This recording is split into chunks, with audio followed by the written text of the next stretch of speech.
It is championship week. We are less than 24 hours away from pregame for the Pac-12 championship. And I think it's going to be very interesting to see what we get from Washington and Oregon, who is an 8.5-point favorite at 68.5 in Las Vegas. Are you still leaning one way or the other, Jake? I mean, I still am on, the Oregon train. I think that there's a lot of credence to the idea it's going to be tough to beat Dan Lanning twice in 1 year. And I think that, you barely edged it out at your place the first time.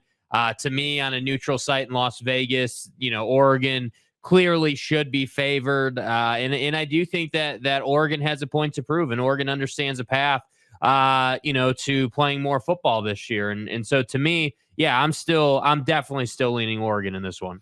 If Oregon wins, and I should note, I just updated the line. It's now 10 in favor of the Oregon football Ducks. If Oregon wins, though, and I think this is the convoluted question, and I think this is a thing that a lot of people don't understand, or I don't know that any of us really have a grip on it. If Oregon wins, are they in? I would think so. They would be Pac-12 champions. They would have avenged their only loss. I think it'd be very difficult to keep them out. But what do you say to the Texas, to the Florida State, who I think has a huge argument for a spot if they win the ACC championship? I mean, I think it is absolutely a slam dunk. If Oregon wins the Pac-12 championship, they are in. How do you keep them out? I don't see any way that you can. They're one of the best offenses in the country. They have a Heisman Trophy and a guy that I think is probably the favorite and will win the Heisman Trophy in Bo Nix. I think you have a lot of reasons to like Oregon in this game. If they win this game, I don't see any way you keep them out. I think this is a very different situation with Alabama. I think it's a very different situation with Florida State. Certainly it's a different situation with Texas, who I think needs some help. I think it's a slam dunk if Oregon wins, they are in. But Jake, do they deserve to be in? That's the part that I think is really interesting, because the word deserves to me, sort of puts us right back in the middle of, opinions and bias and things like that. I think they deserve to be in.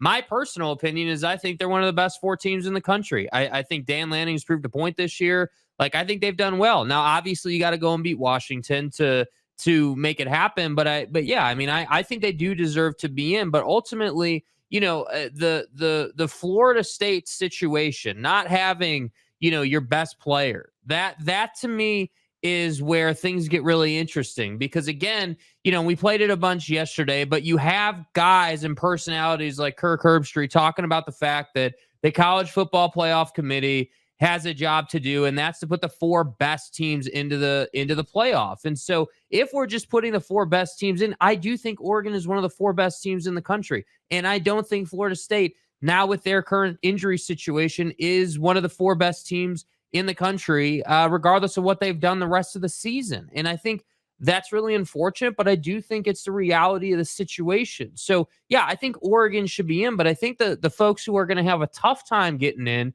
because they'd get in on someone's bias, would be folks like Texas, Alabama, that 7-8, seeded team that's really trying to push their way in. Alabama's going to have to do what nobody thinks they're able to do, and go out and win a ball game against Kirby. That's what you have to do. Yeah.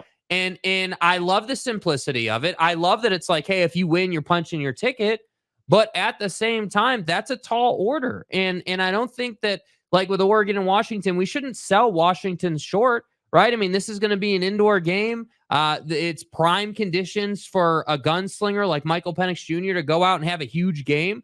But I just think Oregon is the better team when it's all said and done. So I do think Oregon should be there one way or the other if they win this game. Michael Penix is interesting. This Heisman race has been so contested, and I think you look at Bo Nix. I think Bo Nix is playing the best quarterback in the country right now. I think he certainly is playing the best quarterback that he has played. I think very clearly Dan Lanning is the reason they lost that first game to Washington. I think Bo Nix took a real risk in leaving Auburn to go to the Pac-12, and I think it's paid off remarkably well. And I have no doubt about the fact that if they win the Pac-12 championship game, I think he's going to win the Heisman Trophy. I truly do. I think Michael Penix, the biggest problem is Oregon and Washington are not both getting in. I think everybody agrees on that. I think that is so damaging to Michael Penix Jr. I think Bo Nix has earned it. I think you look at LSU and you look at their losses and you look at the damage that Daniels has taken. I just think Bo Nix has been a better player this year. I think he's been more impactful to his team. And if the Heisman Trophy is truly the best player in college football, I have no doubt that that is Bo Nix right now. I think it's been Bo Nix all year. I never bought into Jordan Travis. I never bought into, just all of these, the hype around guys who had individual performances for short spurts of time. Bo Nix has been there week in and week out. He's shown this year he can be durable. He's shown this year he can throw. We all knew he could run. I think he is what powers Oregon, and I think that's why Oregon's going to win this game tomorrow night. I am not at all questioning whether or not they deserve a spot. If Oregon wins the Pac-12 championship, they should be in the college football playoff. I have no doubt about that. And I know we're going to sit here and we're going to argue today about whether or not the SEC has a college football spot locked up. Well, the answer is yeah, they do. And if Alabama beats Georgia, Alabama belongs in the college football playoff. Plain and simple. You want to talk about quarterbacks. The Jalen Milroe story at Alabama this year is nothing short of remarkable. The kid's been benched. He was not very good, and now he is arguably playing the best quarterback in the conference. And he's someone that everyone said couldn't do the job. He's someone that everyone doubted, someone that, everyone said, oh, this guy's not the guy, and now he's just gone out and won you a bunch of ball games. And people are going to make excuses and say, oh, man, that defense in the back corner of the end zone there was terrible. I don't really care. They went out and won the game. And I'm with you. I think Bo Nix is the runaway Heisman winner at this point, even, before the result of tomorrow's game. I mean, the numbers are absolutely ridiculous. I mean, the idea you're, going to surpass 4,000 yards on a 78% completion percentage is just wild. But yeah, I mean, I think, when I look at the SEC and a guy like Milroe, like, yeah, the SEC's got a spot locked up and they deserve that. Let's not beat around the bush. The SEC is better than you. Georgia is better than Michigan. I have no doubt about that. Even with Brock Bowers having an injury through the middle part of the season and, going through all this stuff, and even as overhyped, in my opinion, as Carson Beck is, he's still really solid. He can still do the job for you. So to me, like, I think if Nick Saban comes out and wins this game, it is truly a cherry on top to one of the best coaching performances we have seen out of him in some time. Because completely agree. Dude, this Bama team is wildly under-talented when you compare it to like Georgia or even look at an Ohio State or a Michigan. When you look around the country at the best teams, Oregon, Alabama was very green, very raw, very unpolished. And he's just gone in there and said, yep, we got to develop. And guys will start to step up. And that's exactly what's happened. And it is a great story. And that's why I say the SEC deserves to have an auto bid, essentially. Hey, one SEC team's getting in every single year. And if you're going to have a problem with that, then you damn well better have a problem with the Big Ten having a spot every single year, because they got one too, which is incredible to me, considering every year up until next year, you've played one of the weakest schedules comparatively to your peers. And that's what I think is the issue for the college football playoff right now. You have, this year it's pretty straight in the Big Ten. Obviously it's Michigan, but the SEC is now in a place where it's like, hey, it's Georgia and everybody else until it's not. Is this the year Georgia gets unseated? I don't know. I have no idea, but I'm telling you, I would not be sitting here saying that Nick Saban's not going to go out and give Georgia everything they can handle, because I think he will. Yeah, I don't see any way. I've been saying this for a month, I feel like. I'm not picking against Georgia until they lose. I just think it's asking for trouble. But if they lose, Alabama should be in the college football playoff. And again, I'll just continue to roll out there that the team that I think has the biggest potential to get screwed here is Texas. If Texas wins the Big 12 championship, I'm telling you they belong in. I still maintain that they are one of the, not four best, I think one of the two best teams in the country. I think Georgia's the best team in the country. I think Texas is second, and I think Michigan's third. And if they don't get in, I think it would be an incredible injustice if Texas wins the Big 12 championship and doesn't get in. That would just be, I don't want to get too far carried away and say, oh, it'd be remarkable. Wow. It would be a travesty of justice if Texas wins the Big 12 championship and they don't get in the college football playoff. Yeah, the one I'd have a problem with is Florida State getting in and not Texas. I'm good. Hey, Georgia won, Michigan won, Oregon won. Those three are in. But if we're going to sit here and look at this college football ranking stack post this weekend, Alabama becomes a 2-loss team, right? Ohio State is already done.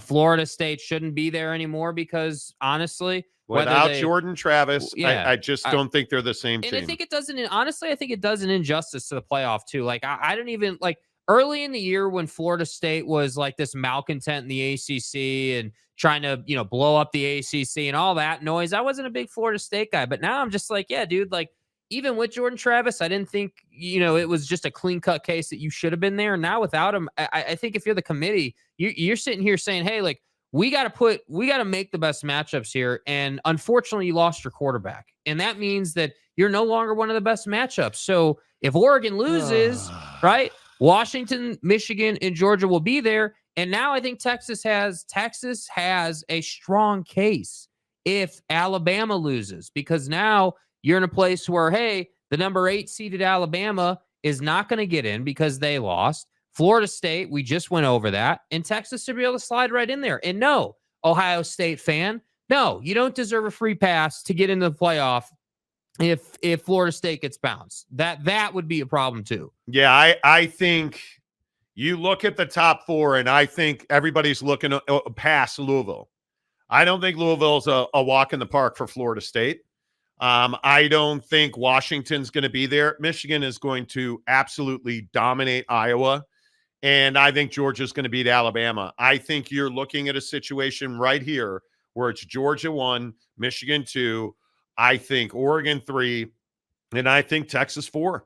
I think those are your 4 college football playoff teams. And I almost don't see a route how that could change, because again, and I know it's controversial and people don't like it, but without Jordan Travis, I don't see how you can put Florida State in. And everybody says, well, people want to immediately go to strength of schedule and statistics. You're talking about a bunch of human beings sitting around a table, eating food, drinking drink, and arguing with each other about who belongs in the college football playoff.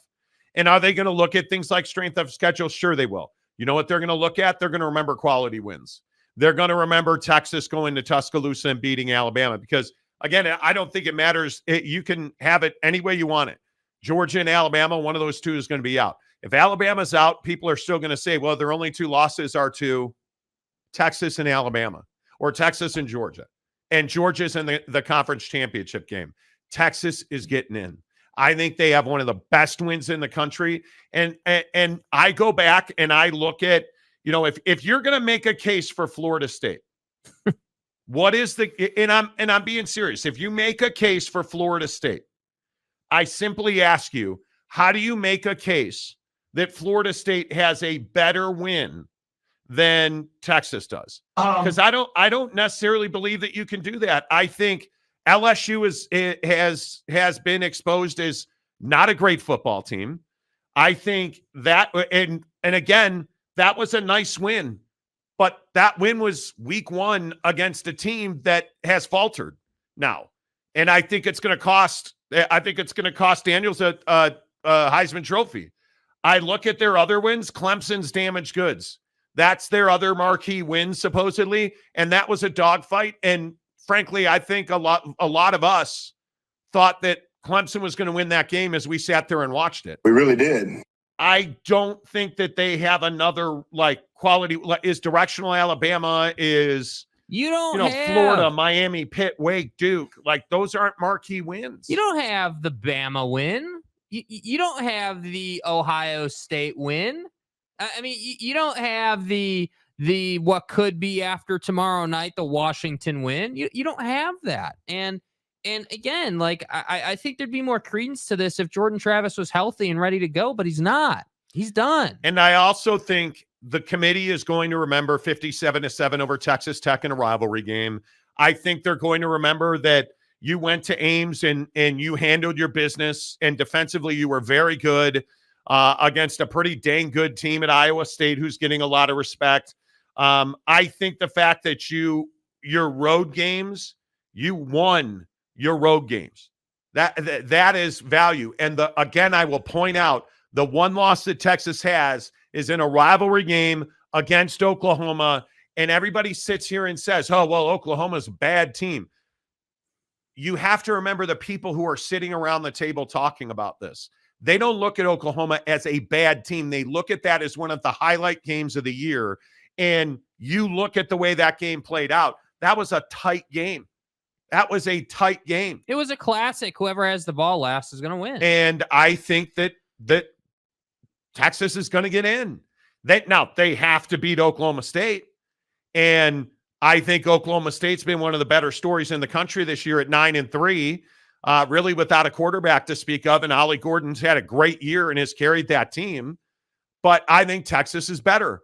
And you're playing in Tarrant County. Hey, boy. You're playing in Dallas in what's basically a home game. And those ticket prices are still outrageous. We talked about that last week. But I just don't see any way that you rip this from Texas if they're a one-loss Big 12 champion. And I think it's good to have Texas in the college football playoff. And I know we're not supposed to talk about that, but that's the reality of it. I would honestly, I'd rather have, and again, I'm not a Texas fan. I'd rather have Texas than Florida State, man. I just would. I'd love to see a Georgia, Michigan, Oregon, Texas. That's a hell of a slate. Those are Texas, in my opinion, is more of a nameplate, more of a national icon than Florida State is. And when Texas is good, it's good for college football. When the Big 12 has to fake hand out Coach of the Year awards because they're pissed Texas is leaving, that's good for college football, man. Yeah, they should be there. I think Texas gets in if they win. And I think all of that matters. I think all of it matters. I think Texas, I still, they're one of the three best teams in the country, in my opinion. Yes. I think there's no doubt. I think they can beat Oklahoma Georgia. I think they can beat Michigan. I think they're one of the best teams in the country. I just don't have any doubt about it. I would love to see, man, I'd love to see Texas, Oregon.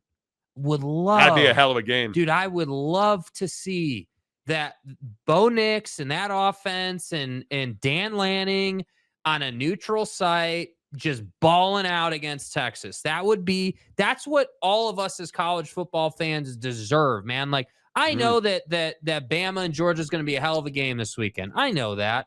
But I'm ready to spice things up a little bit. We've had that before. And I love Nick Saban. Respect the man. Like, incredible career. Yeah. But I want to see Sark get that chance. I want to see Dan Lanning give, the Big 12 the bird. I would love to see him do that. That would be an amazing game. That would absolutely be an amazing game. All right, less of us, more in you. More in you, more of you. Here on the Monty Show, presented by our good friends at BuckedUp. Every day at this time, you guys know what time it is. Let's pound a buckshot, power us through the rest of the show. That's what buckshots are all about. If you have not gotten your six-pack free buckshots, it's in the description below. Today is the last day. Can you guys believe that we sit here? And I almost have to look at the calendar. It is the last day of November. Oh, what are you talking about, man? It is the last day of November already, if you can believe. How fast has this year gone by? Unbelievable. Let's hit a buckshot. Power us through December, because today's the last day that you can get 6 free buckshots in the description below. They'll send them right to your front door for free. 200 milligrams of naturally sourced caffeine. And a lot of people have been asking me about this. Well, Monty, what's the difference between caffeine and caffeine? Caffeine's caffeine, isn't it? No. You see a lot of products. If you read labels, and you should read the labels on anything you put in your mouth, when you read what caffeine is, a lot of energy shots that are full of sugar and artificial flavors, and they use chemicals that will react in your body like caffeine. So you get these big spikes and these huge drops. Not at BuckedUp. Naturally sourced caffeine with a bunch of brain food. It gives you mental clarity. So you don't get a big spike. You don't get a big jump. You just feel clearer. You feel better mentally, so you can get done with that report. You can get through that last big meeting. Maybe you got a long drive home. Pop a buckshot and speak clearly. If you speak for a yeah, I'm not talking about that. I'm just going to drink. Let's go. There you have it. Buckshot from BuckedUp, the official energy provider of the Monty Show. I swung my golf clubs 200 times today, and I am feeling it. This buckshot has to hit correct today. Let's go. Because I'm going to need it. Absolutely, I am going to need it. Let's get your comments in here. Logan Piquet. All right, National Pie Day. KU offensive coordinator, and I saw this. This is a big one. Andy Kotelnicki is rumored to be going to Penn State. Here's my question. Why does James Franklin need a new offensive coordinator? Why isn't James Franklin the offensive coordinator? And this is one of the conversations that I think we have to have. This guy's whole career has been quarterback guru guy, and Maryland and K-State and the Packers and Washington State. And he's this guy that is an offensive mind, right? And I just ask again, why does he need to hire a new offensive coordinator? And if you're a guy that's going there, and I look at Kotelnicki's resume, and this is a guy that has had, I think, unparalleled success at KU. Like their offenses, you look at Jalen Daniels, you look at what their offenses have done. I think he's been really, really good. Yeah, an adaptive quarterback. You look at what they were at Buffalo. You look at what they are, the depth at quarterback, developing a young, developing Bean after the injury. Like his next job should be as a head coach. Being an offensive coordinator at Penn State, in my opinion, is a big mistake. Is Penn State really a much bigger or more worthy job than Kansas is right now? I think Penn State is an afterthought just about everywhere. I don't think it's a great job. I don't think that, especially with where the Big Ten's going. I mean, you look at is James Franklin in demand around the country? Has he done some stellar job at Penn State? I don't think he has. No. Does James Franklin beat Ohio State or Michigan? Not regularly. He's a guy that's a 500 coach in his biggest games, bowl games. I think he's a 6-5 coach. Like, I just don't think that he's a guy where you're like, man, got to have James Franklin. Nah, he's certainly a second cut head coach, no doubt. I'm just not, I am not enamored with that job, and I am not enamored about Penn State. I continue to tell you guys, I just don't think it's some special place anymore. And now we know that it was never a special place. Agreed. So, that's just my opinion. Cyclone Steve for $2. This debate is why they are going to a 12-team playoff in 24. Partially, I think they like the money too. I think they realize that going to 12 teams, spreading the championship game around to their different partners potentially, I think they realize that there's a revenue opportunity in the college football playoff, and with 4 teams, you're limiting your income. Absolutely. And why would you do that? And I think if you can keep more college football fans engaged, especially at the G5 level, where generally they're playing in the Morton Salt Your Pasta Bowl, I think it's much better when, your top rated, UNLV wins the Mountain West, they get an auto bid. I think that's very good for college football. right? I think that's good for the sport. That's good for the fan base. And I think that's why the NFL rolled out Thursday night football. If you think about it, I mean, you want to keep your fan base as, engaged as much of the time as possible. And so I absolutely think, with the 12-team format coming and going to a 5-7 model, there's that 5-7 model is dynamic, man. I'm telling you, the at-large bid process, I think, is dynamite. I think it's exactly what we all want to be talking about. We want to talk about why, this team or that team deserves to be 11 instead of 13. That's what we want to talk about. And I think for guys like James Franklin at Penn State, Yep. you couldn't be more happy about a 12-team playoff coming. I just would not go and be James Franklin's offensive coordinator.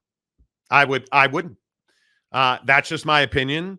I think James Franklin, and if I'm Penn State, if I'm the athletic director at Penn State, do I want you hiring, Kotelnicki or anybody else where we're going to have to pick? Because I would assume that Andy's going to get a substantial raise to go from Kansas to Penn State, or else why would he take a lateral move? Well, Drew Aller, though.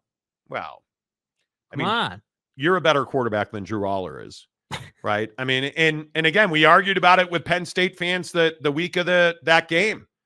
With Ohio State, we're this, and then we're going to do this to Michigan. Yeah, you didn't, because he can't. It is what it is. It is what it is. I think Penn State, they are the definition of, hey, we're going to beat all the bad teams and lose to the teams that matter. That's who they are. Yeah, I would agree with that. Who was first in today, by the way? Everybody always gets on me because I don't go back to the top. Big Blue Horses, first one in. Nice, dude. Look at that. OG nice. Gary, number 2. Mike Hawk reporting for duty. The cack. Mike Hawk. Big Blue Horses. Anyone but those dirt bags at Truck Stop U in Tallahassee. Wow. those dirt bags. Mike Norvell won the ACC Coach of the Year today. Dabo, I'm certain, is probably on his knees praying to Jesus. In God's name, image, and likeness. Norvell is still recruiting, and Dabo is not. Dakota Tubbs, Oregon is going to be in if they win, plain and simple. I would agree with that. OG Gary, Oregon and Texas are probably in if they win. I think Texas is the one that's really in jeopardy because, again, you look at where the roster sits now. Texas or Florida State? I don't even think it's close. It's not even a conversation. And that's what bothers me is like the fact that we even have to question this is insane. You're missing your quarterback. You're just not, it didn't work out for you, man. I'm sorry. I don't think it's close. I don't think it's close. I truly do not. But I do think there's a lot of horns down in this world. Absolutely. I think there's a lot of people who hate Texas and look at Ohio State fan there at number 6. They're sitting here saying we're better than Texas anyway. Put us in. Ohio State or Texas more deserving? Texas. Ohio State, you lost. Sorry. You lost the game that mattered. Sorry. And again, you had America's vote. That'd be America's team. Ohio State, you had America's vote, and you chose no reach around. You chose violence, which is you lost. You don't always have to be negative. And Coach, everybody got a free Hoover vacuum from Connor Stallions thanks to Ohio State. Vacuums are my thing. It's a little disappointing. Right. What's up, Harry Austin? Good to see you. LV Seminole says Ollie for college football playoff. Probably not. Ryan Willie, Oregon should not be in the college football playoff. Why? Okay. He says Washington will win the Pac-12. Well, if they do that, then they're in. They're in. Yeah, it's that simple. They're in. Kevin the Destroyer, how are you? 6 like. Woohoo! There you go. Aaron Wilson, first as always. Always first in our hearts, Aaron. Always first in our hearts. Kevin says, thinking of taking Wash plus the points. Well. 10's a huge number. Huge. And remember, this game is at Allegiant Stadium in Lost Wages. You're looking at a situation where they're playing on a Friday night at 5:00 Pacific. What do we think of that? Do we like that? I hate it.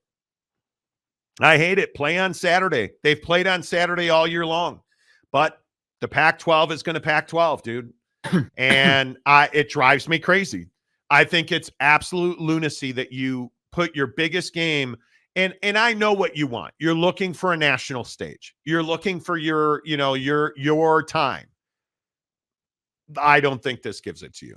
I don't. It's awesome you're on ABC, but it's Friday, and I don't know. I hate it. I don't like it, and I know you don't want to be another game amongst a bunch of games, but here's the problem. You wouldn't be another game amongst a bunch of games. You have to believe in your brand. It's why you're dead, because you wouldn't sell yourself. And now here we are. And you're, penalizing the players so you can have a primetime slot. Well, and Christopher Shannon, you're not wrong. Pac-12 is irrelevant east of Denver. You're not wrong. You are not wrong.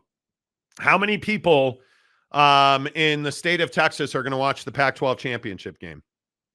How many people in Louisiana? How many people in Georgia? Louisville, New York, Chicago, Cleveland, Ohio.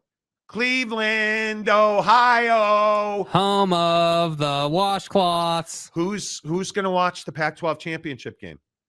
It's at 7:00 in the Central Time Zone. 8:00 Eastern.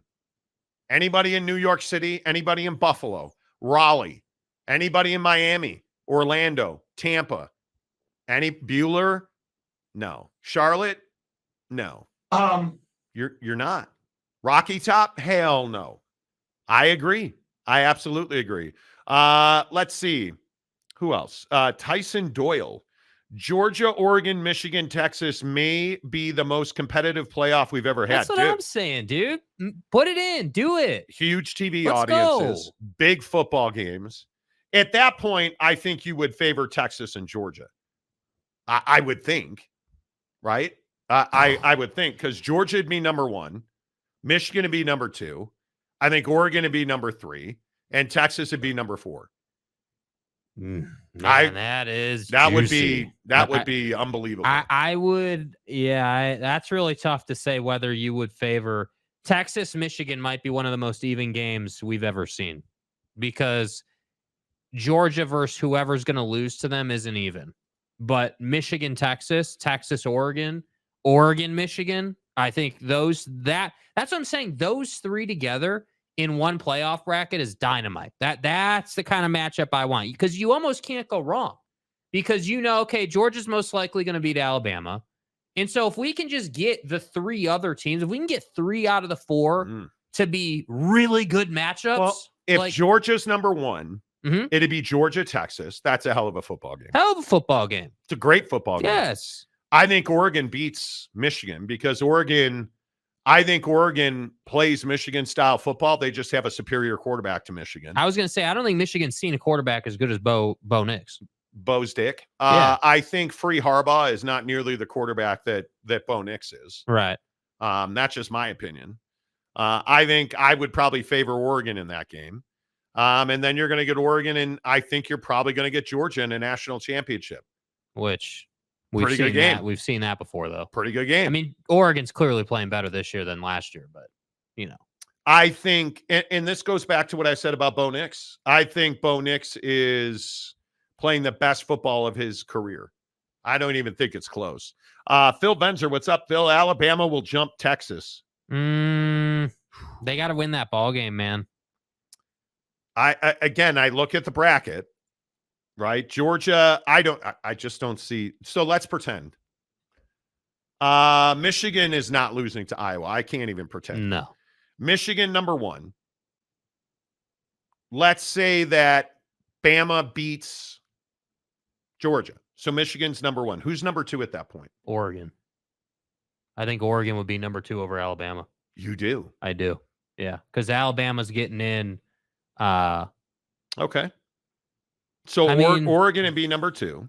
Yeah, but see, the problem with that logic, though, now that I think about it, is how are you going to put Alabama behind when they just beat the number 1 team? So then it's like, okay, all right, they've got a stake to the number 1 seed, but Michigan at that point would still be undefeated. So would it not be Michigan, Alabama? So if Texas beats Oklahoma State, that's not nearly the win that Alabama. Not even close. But Texas beat Alabama at Alabama. Yeah, but if that happens, I would have Michigan number 1. I think I would have. Man, that's tough. See, this is why I love Michigan this. 1, Bama 2, Oregon 3, Texas 4. I think that Oregon. I See, just. then the next question is, do you think that Oregon could do to Bama what Texas did to Bama? That's the question, because if we're ordering, I see your point. Hey, dude, so Texas beat Alabama and Alabama beat Georgia, so Texas should be ahead of Alabama. I think my biggest problem with that Alabama win is Jalen Milroe was not half the quarterback then than he is now, and he still threw for 255. And obviously, the 2 interceptions were like, don't die, please, bro. I'm sorry. Somebody call the paramedics. Jake is dying. It really hit me. Yeah, I mean, but I look at that Bama defense. I just think Alabama's a completely different team than they were then. Nick Saban is a better man than you are. You okay? No. Okay. Well, don't inhale. I think it's very interesting if you spend a minute and you look at Alabama and you say, okay, well, who is Alabama now versus then? Their offensive line is clearly a better unit. Jalen Milroe is clearly a better quarterback, and I think their edge rushers are 2 of the best edge rushers in college football. So if we're looking at, hey, who are they now and who are the 4 best teams? If Alabama beats Georgia, Michigan's number 1. I think Alabama would have to be number 2. And then the bigger question is, who do you value more? Do you value Quinn Ewers in Texas, or do you value Bozdich or Bo? Bo Nix is playing well. Yeah, do you value Bo Nix in Oregon more than you value Quinn Ewers in Texas? I have a hard time seeing that. But Oregon beating Washington is a better win than Texas beating Oklahoma State. So I would put Oregon 3 and I'd put Texas 4. Now, I don't think that's going to happen, because as much as I believe in Alabama and as much as I am willing to say that Nick Saban's a better man than all of us. Nick Saban is a better man than you are. As much as I am willing to say that, I'm not going to bet against Georgia until they lose. Yeah, and I agree with that. But this would be craziness. All that to say, Florida State can get the hell out of there too. Yeah, I know. Harry Austin, no loser of the SEC is out. No way 2 SEC teams get in this year. Not a chance in the world. Gary Wolf, Jakey, don't croak on us, bruh. Dude, it was rough, man. I got to tell you. You ever choke on your water? Did you just admit to sampling your own product? Yay! You're a weirdo. Phenomenal Hebrew. Georgia is actually beatable this year. Well, see, we talked about this the other day. Mm-hmm. I think Alabama is better than Georgia. But Georgia is undefeated. And when we got down to brass tacks, Georgia actually played some pretty good football down the stretch. And again, I think I look at the Ole Miss game. That's where I think Georgia put their foot on the gas. And Carson Beck had probably his best performance, statistically or otherwise. Kicking. But Carson Beck was very good in that game. And I think the interesting part of that game was Brock Bowers with that touchdown and those 3 catches. Like, that was a statement, right? That was a statement. And Kendall Milton, that was a statement. And the thing that scares you about Georgia is, I think in that game we saw a defense that applied itself full force 100% for the first time this year. To me, that's really scary when you note that they only had 2 sacks in that game. And you look at Carson Beck. Is Carson Beck a guy where you're like, God damn, I got to have that boy on my team? He's not. He's not. And there are a lot of games. I mean, are we really, what was his best game this year? Probably Kentucky, where I think he had 400 yards, 389, 4 scores, and a pick. Other than that, I think he played some pretty mid football down the stretch. Mm-hmm. I would agree. I think they are beatable. I think they are exceptionally beatable. Dude, the spam calls today. Ridiculous. It's got to be 20 flipping spam calls today. Are you mad? Man, like it drives it. You know what? You know what really makes me crazy? Like there's this, and I can't remember the name. It's like a survey company, opinion panel or something. They call me. They talk to me in Spanish. I block their number. They call me from a different number. And it's every day at about 7:10 at night. And they call me from a different, and I just can't. Georgia is actually beatable this year, so I don't know why y'all keep stroking the guys that don't recognize highway and street speed limits. Honestly, that's our stroking guys. Really well done. That's what I'm talking about, dude. Really well done right there. My guy. First team all SRT. I love it. I absolutely love it. Noel says Mike Norvell is a better man than you. The hell out of here with that, dude. It's such a joke. You know, it is such a joke. Jeff Woodworth, how does it go down the wrong hole when you only have 2 holes? Jake? Yeah, I'm not talking about that. I'm not talking about that. I'm telling you, man. Salamini, if Florida State massacres Louisville to go undefeated. Now, I think massacre is a really important word there. To go undefeated and Alabama wins, then Pac-12 gets left out if Oregon wins. Totally disagree.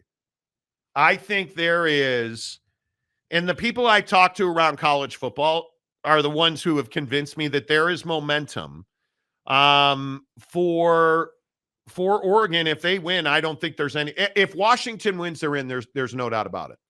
It's not even, they're rubber stamped in. If they beat Oregon, they're getting in. I think the thing that's really interesting, and I think the thing that you have to consider is who are the people making this decision? Because when you look at guys like Mitch Barnhart, right? And you look at, Boo Corrigan, and you know that Boo is the director of athletics at NC State. Nobody said boo. Is he going to put Oregon in over a Louisville team that massacred, or a Florida State team that massacred Louisville? I think that's a really interesting question. What about the cheater, Ward Manuel? Well, is he going to? You have to wonder. But I think some of the more interesting guys on this committee that I think are people you need to pay attention to. Joe Taylor. Does anybody know who Joe Taylor is? Joe Taylor is the athletic director of Virginia Union. You don't know who that is. We don't know who that is. But what I do know is he's been at HBCUs pretty much his entire career. And I look at somebody like Kelly Whiteside, Montclair State University. She's a professor. And you wonder, well, how is she going to vote? But what was her primary function, and what is her career, and what is she known for? She's a college football writer for 14 years at USA Today. That's how I know her. You have some really smart people on this committee. They're the ones who are going to vote. And again, it's about the 4 best teams. Yeah. And so, I just remind you, it's somebody like Will Shields. Will Shields, one of the best offensive linemen that I think we've ever seen. Outland Trophy winner. Obviously had an incredible career in the NFL. Where's he going to vote? Is he going to vote for Texas because he's a Big 12 guy? I think it's going to be fascinating. But the thing that I've heard repeatedly over and over again is there's momentum for Oregon if they win to get in. And I think that's huge. And the other guy we can't leave out of this is Gene Taylor, the AD at K-State. You have some really significant people who I think it's going to be very interesting to see the plight of the Texas Longhorns. You can't put Florida State in over Oregon if they win. You just can't do that. That's not that makes no sense to really at anybody, all in any way, shape, or yeah, form. and I don't care where you are or who you went to school with or whatever. That just And doesn't make sense. One of the major criteria when they look at teams, and I know people were pissed I said this yesterday, but I'm going to say it again today. When they evaluate Florida State, what do you think the first thing half of these bros and gals are going to say? Yeah, well, Jordan Travis is hurt. But much to Salamini's point, if they boat race Louisville in the championship game, which I don't think is going to happen, I think it's tough to kick them out. And so I don't know, man. We're SEC, Michigan, Oregon, Florida State. Those are not the 4 best teams in college football. No. Nope. It is hard to make an argument when you know what their job is. And again, I know we talked about this yesterday. What's their fucking job? Their job, excuse my French, is to put the 4 best college football teams in the playoff. That's their job. Not the 4 most deserving, not the 4 best TV audiences, the 4 best teams in college football. That's their job. And I think when you look at Oregon, I think it's awfully difficult to make the argument that they don't belong there. And I think what we played from Kirk Herbstreit yesterday, what Herbie said, I think has never been more relevant. So as a guy who calls these games, I don't want to do the right thing. If you talk to Bill Hancock, and we had lots of meetings about this, they're not supposed to do the right thing. They're supposed to, their job is to put the best 4 teams in the playoff. Now, again, it's subjective. Who you think and I think are the best 4 are different, and that's fine. But that's what that group is supposed to do. Not what do we think about ratings? That's bullshit. Put the fucking best 4 teams in the game. Put the 4 best teams in the game. That's what you're supposed to do. Love and the take. I don't care if you're Mitch Barnhart at Kentucky. He's a human being. It doesn't matter to me that you are Chet Gladchuk at the Naval Academy. It's a great story if FSU wins the ACC championship, but they're not one of the 4 best teams in the country. And I go back to this whole argument of what is their job? Their job is to put the 4 best teams in the college football playoff. Yes. The winner of the SEC championship game, Michigan after they kicked the snot out of the Hawkeyes, Oregon or Washington, and then we have a conversation at number 4. Plain and simple. And I think it should be as clear-cut as it is with Oregon and Washington. Texas wins and they're in. Yeah. I literally think it should be that clean-cut. I don't think it is.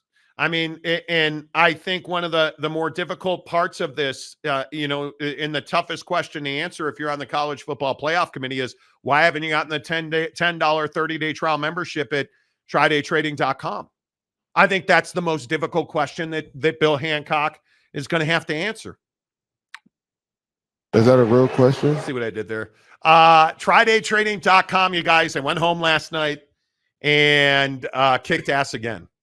And it's tough. I'll tell you, we were looking at the Australian dollar versus the Japanese yen, and the margins were tight, and we were looking at something called a scalp trade, which is quick in, quick out, make your money and get out of it. Like, Mrs. Monty is just, I'm so proud of her. She's this thing at Tri-Day Trading. She's in their program, and it has absolutely built her confidence in herself. I can see her pride in it. I can see her excitement over it. Like, she just is head over heels into it. And it's because you see the money that you should be making. Like, we're talking about, hey, what are we doing for retirement? I'm at a point now where I'm looking, I want to retire by the time I'm 65. Like, there's no question about that. What am I going to do to make that happen? That's why we're doing trydaytrading.com, because there's real money there. If you don't have a route to retirement, trydaytrading.com is that route to retirement. If you don't have the ability to pay off your cars earlier, if you're really struggling with credit card debt, trydaytrading.com. And if you watch The Wolf of Wall Street, you know where I'm going. You can't afford groceries, trydaytrading.com. If you can't pay your credit card debt, trydaytrading.com. Stop making excuses. Start living the life that you've always wanted to live.